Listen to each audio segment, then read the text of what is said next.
Vo februári 2018 sa na Slovensku odohral zločin, ktorý šokoval celú krajinu a výrazne ovplyvnil jej ďalší vývoj. Investigatívny novinár Ján Kuciak a jeho snúbenica Martina Kušnírová boli zavraždení vo svojom rodinnom dome vo Veľkej Mači. Ich smrť nebola náhodná. Ján Kuciak sa dlhodobo venoval odhaľovaniu korupcie, daňových podvodov a podozrivých prepojení medzi podnikateľmi, politikmi a organizovaným zločinom. Práve jeho práca mala podľa vyšetrovania viesť k rozhodnutiu umlčať ho. Za vykonaním vraždy stáli dvaja muži, Miroslav Marček a Tomáš Sabo. Obaja boli bratranci a v minulosti pôsobili v ozbrojených zložkách. Miroslav Marček bol bývalý profesionálny vojak, ktorý mal skúsenosti so zbraňami a disciplínou. Tomáš Sabo bol bývalý policajt. Navonok pôsobili ako bežní ľudia, no vyšetrovanie ukázalo, že boli ochotní zúčastniť sa na nájomnej vražde za finančnú odmenu. Podľa súdu mala vražda jasný plán. Pred samotným útokom sledovali Kuciaka a Kušnírovú, monitorovali ich pohyb a zisťovali, kedy budú doma sami. Niekoľko dní mapovali okolie domu vo Veľkej Mači a pripravovali si trasu úniku. Večer 21. februára 2018 prišli na miesto činu.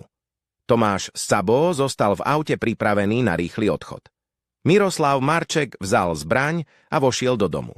Vo vnútri najprv zastrelil Jána Kuciaka. Následne zabil aj Martinu Kušnírovú, ktorá sa stala svedkom útoku.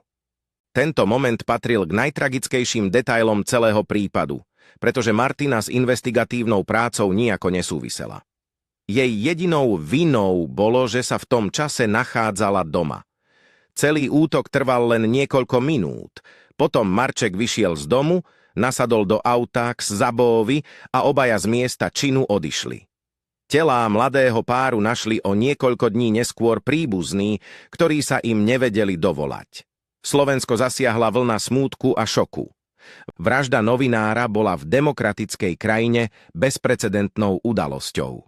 Polícia okamžite začala rozsiahle vyšetrovanie, do ktorého boli zapojené desiatky vyšetrovateľov a expertov. Postupne sa podarilo odhaliť nielen samotných vykonávateľov, ale aj sprostredkovateľov. Kľúčovým momentom bolo priznanie Miroslava Marčeka. Ten sa počas súdneho konania detailne priznal a opísal, ako vraždu vykonal. Jeho výpoveď potvrdila množstvo dôkazov vrátane komunikácie, sledovania a balistických expertíz. Tomáš Sabo svoju vinu popieral, no súd dospel k záveru, že sa na vražde aktívne podieľal. Miroslav Marček bol právoplatne odsúdený na 25 rokov väzenia. Rovnaký trest dostal aj Tomáš Sabo. Obaja si odpikávajú dlhoročné tresty za účasť na jednej z najzávažnejších vrážd v novodobej histórii Slovenska. Dôsledky tohto zločinu však presiahli samotný súdny proces. Po celej krajine sa konali masové protesty, na ktorých 10 000 ľudí žiadali spravodlivosť, boj proti korupcii a ochranu novinárov. Tieto udalosti viedli k významným politickým zmenám a otvorili širokú spoločenskú diskusiu o stave demokracie a právneho štátu.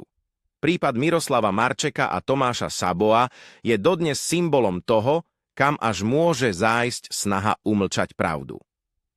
Vražda Jána Kuciaka a Martiny Kušnírovej zostáva bolestivou pripomienkou, že sloboda médií a odhaľovanie korupcie môžu byť spojené s obrovským rizikom. Ich odkaz však naďalej žije a pripomína, že pravda má v demokratickej spoločnosti nenahraditeľné miesto.